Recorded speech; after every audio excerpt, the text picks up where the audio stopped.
Incidentally, one of the recommended acts on the eve of Friday is the ziyarah of Aba Abdullah al-Hussein, salamullah alayhi.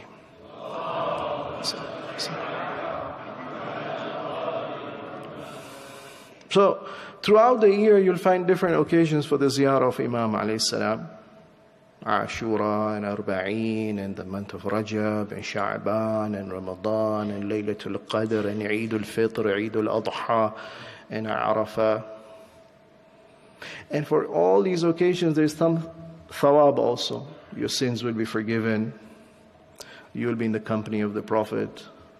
You'll be in the company of the Ma'asumeen alayhimus salam. Your rizq will be increased. Your health will be increased. Your life will be prolonged. You'll be protected from bala. Many thawab mentioned. But interesting, if you look at the thawab promised for ziyarah, for the eve of Thursday, it's remarkable. It's more in comparison to all these other occasions. The ziyarah of the eve of Friday. And incidentally, one of the surahs that Imam alayhi salam recited was Surah Kahf.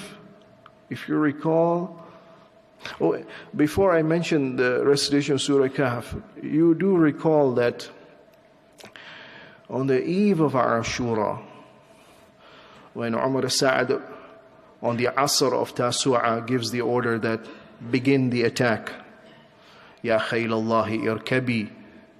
Oh, the army of God. He's addressing the Kufans against Imam Hussein. Oh, the army of God, launch your attack. Imam Hussein alayhi salam sends Abbas and seeks respite for that night. That respite is for the purpose of dua and dhikr and Quran. Incidentally, according to some historians, Ashura was a Friday. That eve was the eve of Friday, which they asked for respite. And incidentally, amongst the ashab who were there, the 72 companions, there were many who were Quran teachers and reciters, Qurra of the Quran, Burayr bin Khudayr al-Hamdani, Hilal bin Nafi' al-Jamali, and others. Recitation of Quran, very important. Is one of the powerful motivators that trained the ashab of Imam alayhi salam, and that motivated them on that eve of Ashura.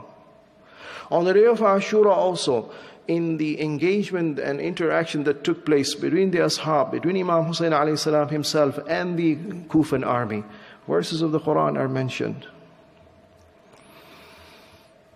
And when the holy head is paraded in Kufa, one of the verses that Imam alayhi salam is heard to be recited is this ayah of Surah Kahf. The ayah number 9, which talks about Ashab al-Kahf. Am hasibta anna Ashab al-Kahfi wal-Raqim kanu min ayatina ajaba. O people of Kufa and other places where that holy head recited this ayah.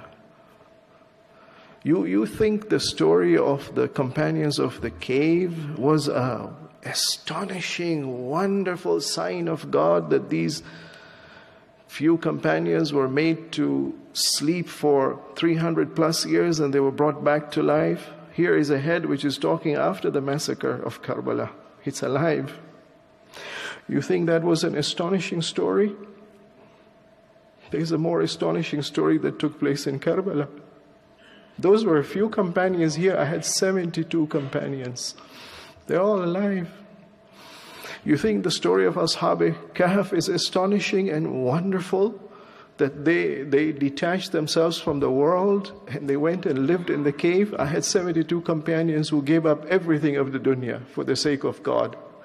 You think that story was astonishing? It's as if Imam Hussein alayhi salam is asking us that be ready to sacrifice.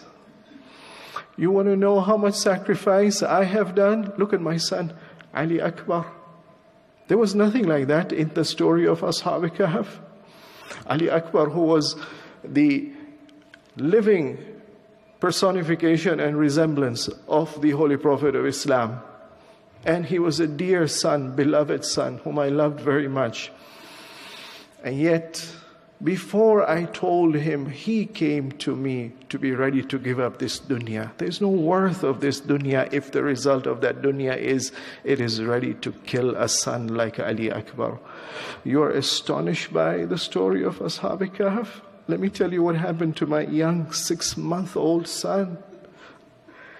There was nobody here in the dunya left to see what the truth of the dunya is.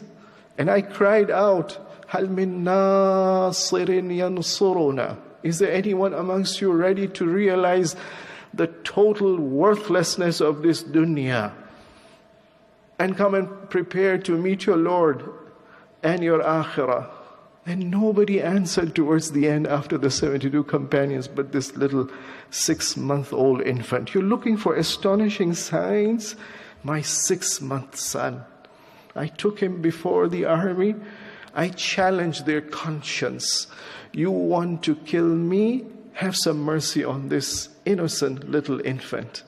And they showed how the dunya can transmogrify the hearts of Muslims, of those who claim to be believers, and make them animals, merciless, ruthless, beasts who are ready to kill a 6-month-old child. Assalamu ala al-Hussein wa ala Ali ibn al-Hussein wa ala ashab al-Hussein jami'an wa rahmatullahi wa barakatuh.